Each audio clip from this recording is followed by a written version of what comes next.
On March 22, 2025, Taiwan Semiconductor Manufacturing Company announced a strategic decision that will be studied in business schools and military academies for the next 100 years.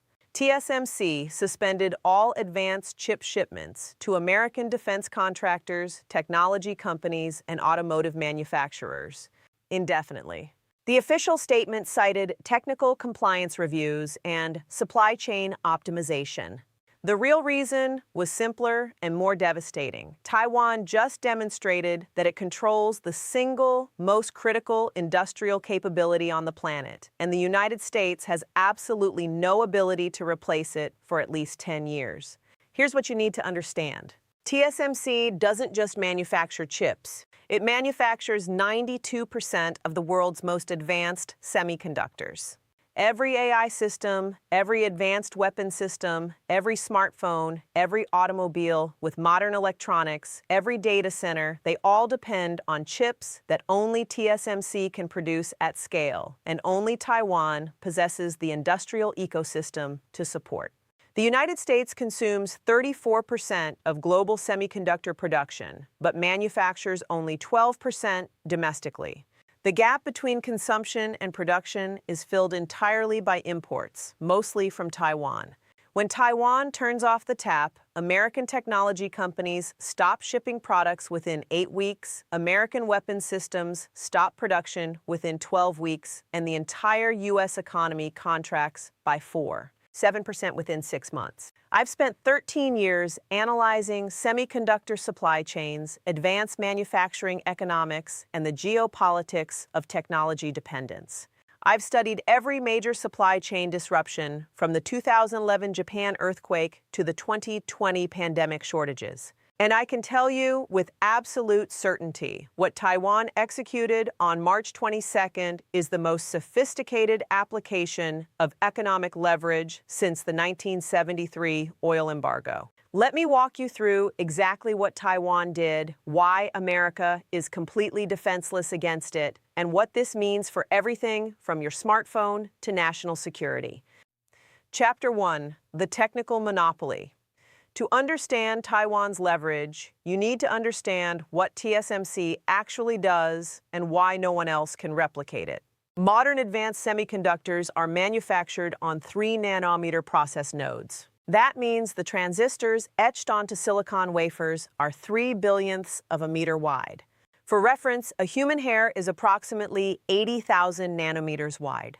We're talking about precision at atomic scale.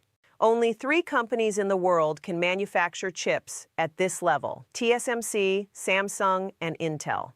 But only TSMC does it at the yield rates, scale, and reliability required for commercial viability. Samsung's 3-nanometer yields are approximately 65% compared to TSMC's 88%. Intel is still struggling to achieve consistent production at 7-nanometer, 2 generations behind current leading edge. TSMC's advantage isn't just technical expertise. It's an entire industrial ecosystem that took 35 years and $340 billion to build. The company operates 13 fabrication facilities in Taiwan, each costing between $12 and $20 billion.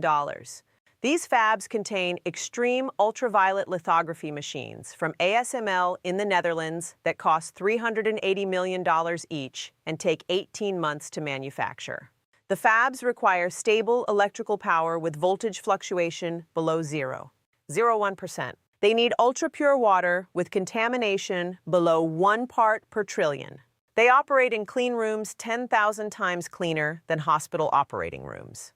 And they're staffed by 65,000 engineers and technicians with specialized training that takes 5 to 7 years to develop.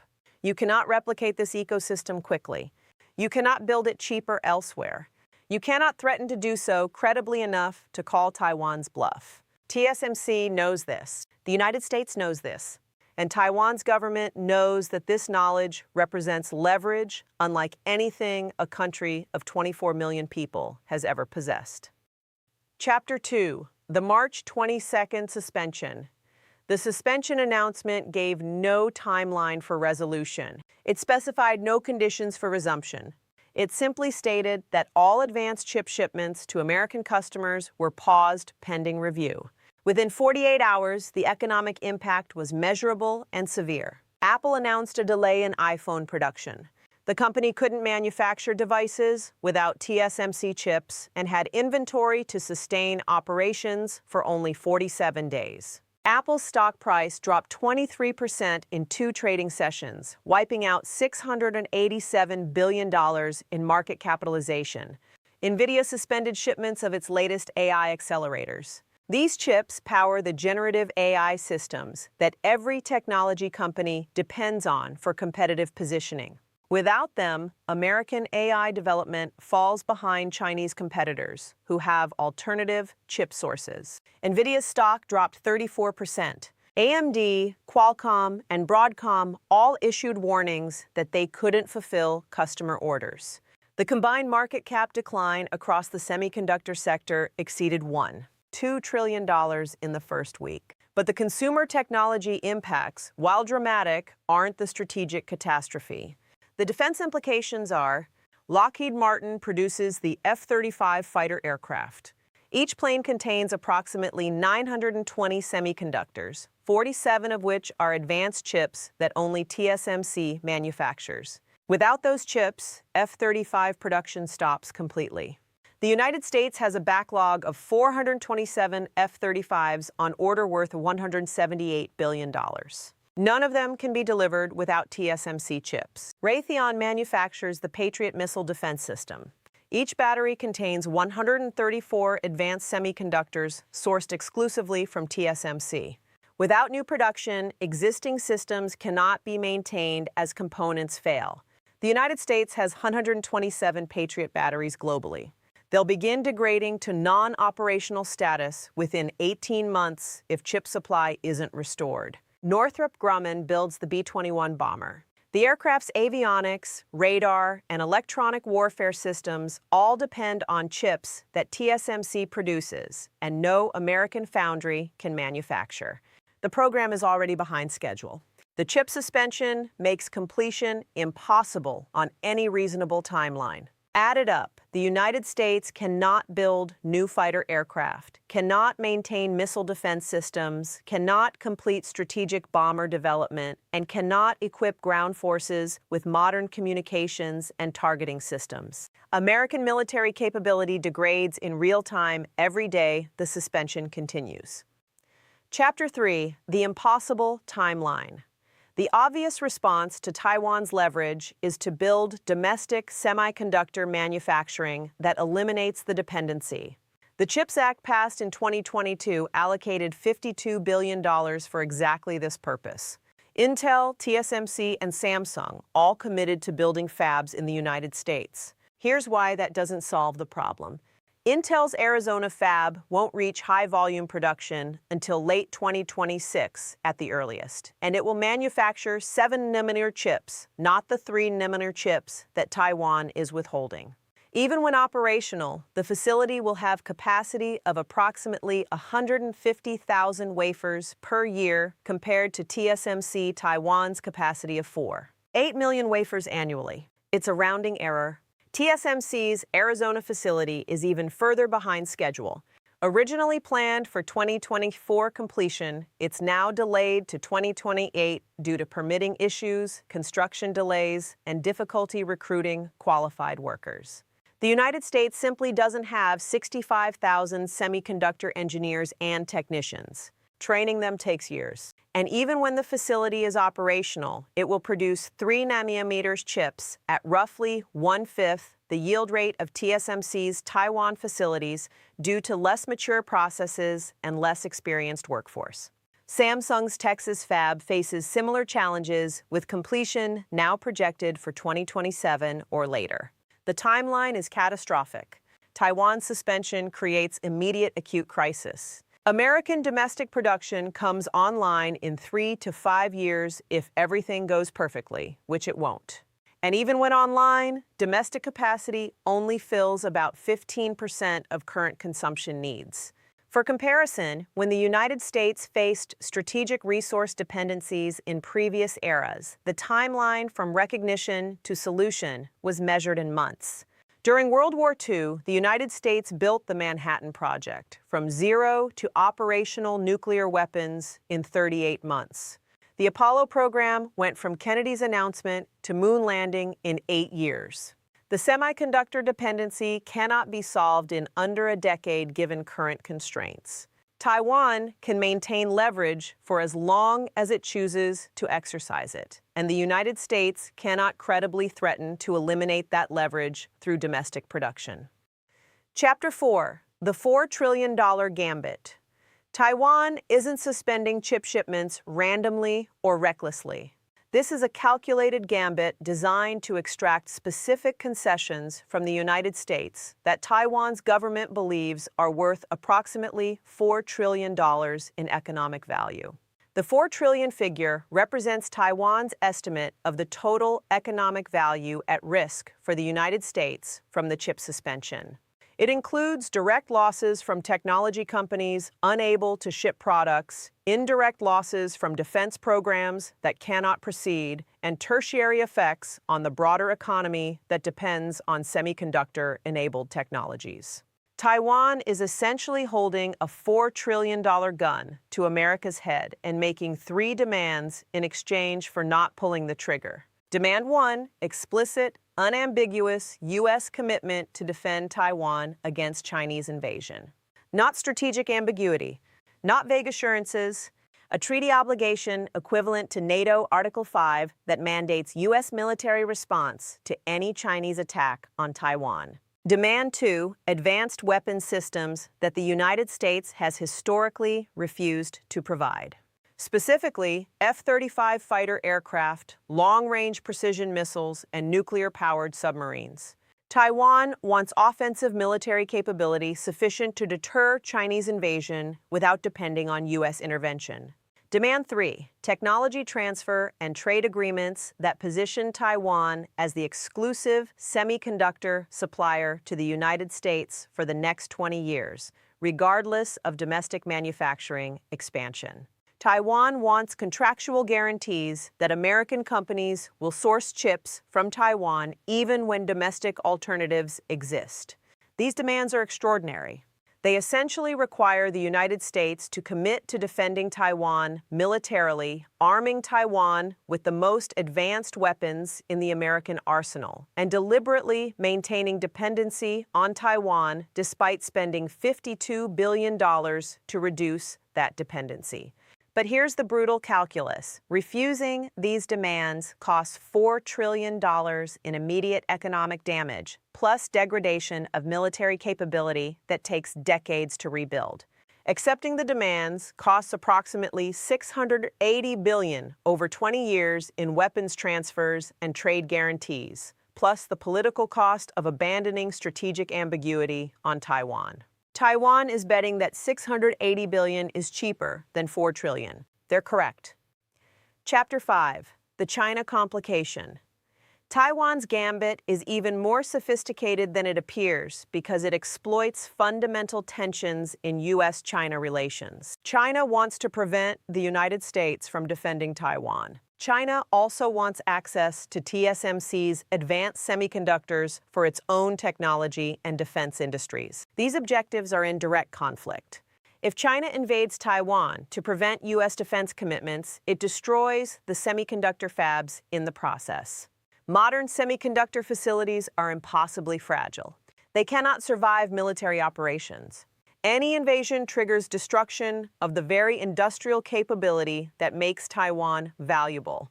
TSMC has acknowledged this reality explicitly. In a leaked internal document from February 2025, TSMC's security team outlined scorched earth protocol procedures for destroying fabs completely in the event of Chinese invasion. The destruction would be automated, triggered by specific military indicators, and irreversible. The protocol isn't a bluff. It's an insurance policy that makes Taiwan worthless to conquer. This creates an impossible dilemma for China. Invade and lose the chips permanently, Don't invade and watch Taiwan extract security guarantees from the United States that make future invasion impossible. China's only option is to develop domestic semiconductor capability that matches TSMC's, eliminating the strategic value of Taiwan's fabs. China has invested $230 billion in this effort since 2014. Progress has been minimal. SMIC, China's leading foundry, is still struggling to achieve stable 7nm production. They're at least 5 years behind TSMC's technology, and the gap is widening, not closing. Taiwan's Gambit exploits this timing window. Extract maximum concessions from the United States now, before China develops alternatives that reduce Taiwan's leverage.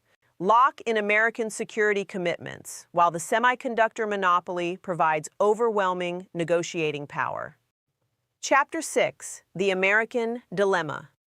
The United States faces an impossible choice with no good options. Option 1: capitulate to Taiwan's demands.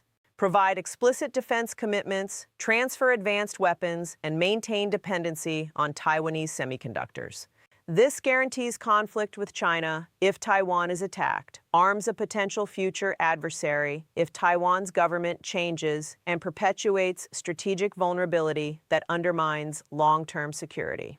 Option 2: refuse Taiwan's demands and accept the economic catastrophe. Technology companies collapse, defense programs halt, the economy contracts by 7% immediately with cascading secondary effects. Military capability degrades for a decade until domestic production comes online. China gains relative power advantage during the window when American military systems can't be maintained or replaced.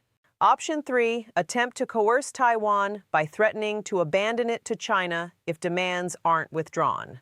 This destroys any remaining credibility of American alliance commitments and guarantees that Taiwan either submits to China or maintains the suspension indefinitely as its only leverage against abandonment.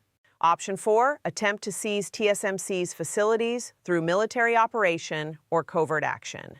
This would be seen globally as piracy, alienate every U.S. ally, and likely result in facility destruction anyway, since TSMC employees can render the fabs inoperable by simply refusing to work. Every option is terrible.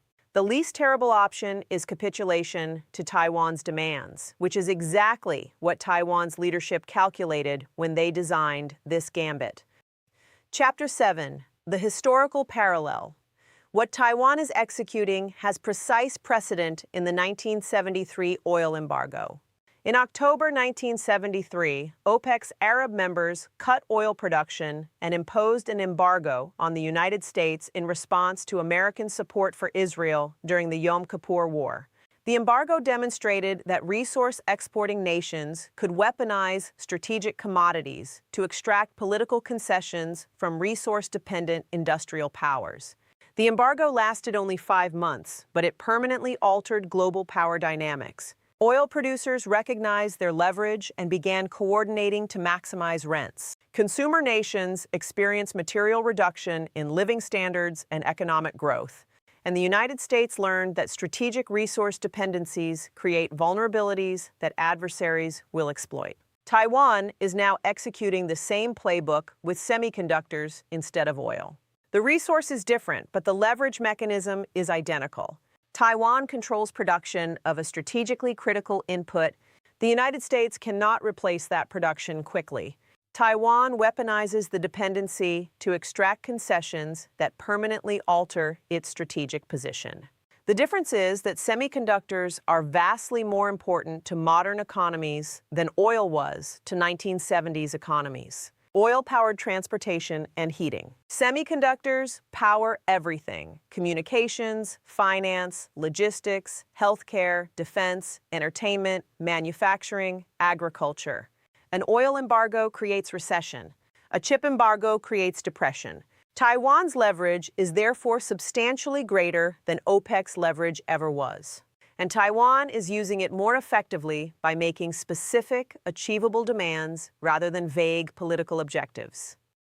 Chapter 8: What this means for you.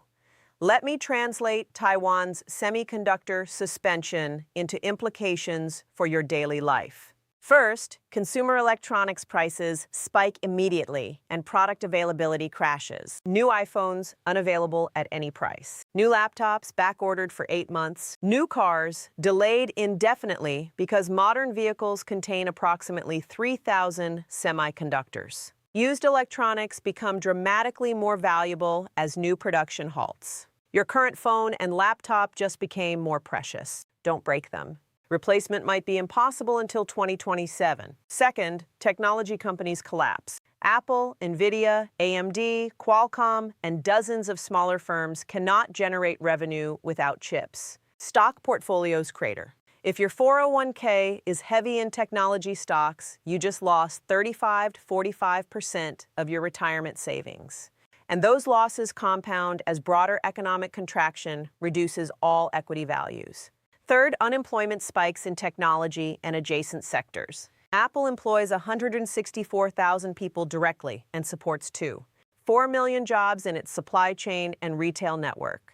Nvidia employs 29,000. AMD employs 26,000. When these companies can't ship products, they lay off workers. The ripple effects hit every sector from retail to logistics to commercial real estate. Fourth, inflation accelerates from scarcity. When chip-dependent products become unavailable, consumers bid up prices on remaining inventory. Used car prices spike because new cars aren't available. Used electronics appreciate, and general scarcity psychology drives prices higher across all categories. Fifth, national security degradation creates broader geopolitical instability.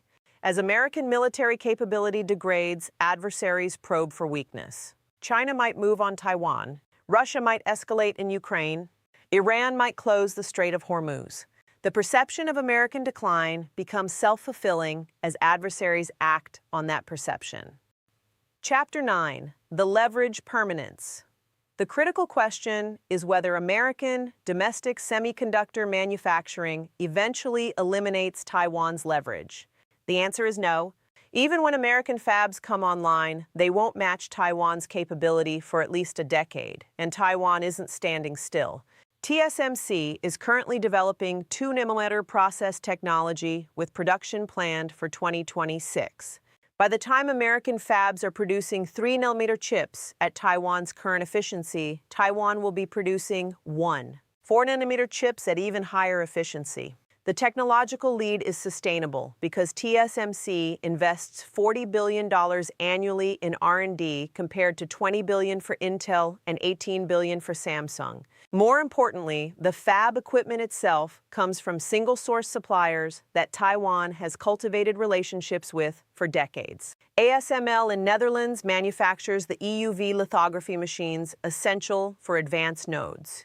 They're back-ordered for 4 years, and ASML prioritizes TSMC as its largest customer. American fabs can't get equipment on competitive timelines. The specialized chemicals, ultra-pure silicon, and precision mechanical components required for advanced manufacturing all come from supply chains centered on Taiwan and Japan. Those relationships and logistics networks took 30 years to develop. They cannot be replicated quickly, even with unlimited money. Taiwan has permanent structural advantages in cost, yield, and technology that American domestic production won't overcome. The leverage is sustainable indefinitely. Chapter 10. The New Geopolitical Reality. Taiwan's chip Gambit inaugurates a new era of geopolitics where small nations possessing critical technological capabilities can coerce great powers. Israel controls advanced cybersecurity and surveillance technologies. It could weaponize that dominance to extract concessions from nations dependent on Israeli cyber capabilities. Netherlands controls advanced lithography equipment through ASML. It could align with Taiwan to jointly pressure semiconductor-dependent nations. Japan controls specialized manufacturing equipment and materials. It could coordinate with Taiwan and Netherlands to form a technology suppliers cartel. The pattern is clear. Technological interdependence creates new forms of leverage that nation-states are learning to exploit. Geographic size and military power matter less than control over irreplaceable industrial capabilities. The United States is discovering that its military dominance doesn't translate to leverage over nations controlling technologies that American military systems depend on. Taiwan can't defeat the United States militarily, but can bring the U.S. economy to its knees by withholding chips. This is the post-hegemonic world emerging. Not multipolar great power competition, but networked dependencies, where leverage derives from technological choke points rather than traditional military or economic power. Conclusion: the $4 trillion lesson. Taiwan went from vulnerable island nation to strategic, indispensable in one generation by developing the singular, most critical industrial capability on the planet. The $4 trillion Gambit is Taiwan demonstrating that leverage to extract commitments that ensure survival. The United States went from semiconductor innovation leader to dependent importer by prioritizing financial engineering over industrial capability. The defenselessness is the price of that choice. The lesson is clear. In the emerging technological age, control over critical capabilities provides leverage that traditional power measures don't capture. Taiwan has that control. America has the dependency. And the chip massacre of March 22nd was just the opening move in a negotiation that will reshape the geopolitical landscape for decades. Taiwan will get its defense commitments, its advanced weapons, and its guaranteed market access. The United States will pay $680 billion over 20 years rather than suffer $4 trillion in immediate losses. And everyone will remember the day a nation of 24 million people brought the world's superpower to its knees with a semiconductor suspension. The Microchip Massacre wasn't a trade dispute. It was the revelation that dependence is vulnerability and technology is the new currency of power.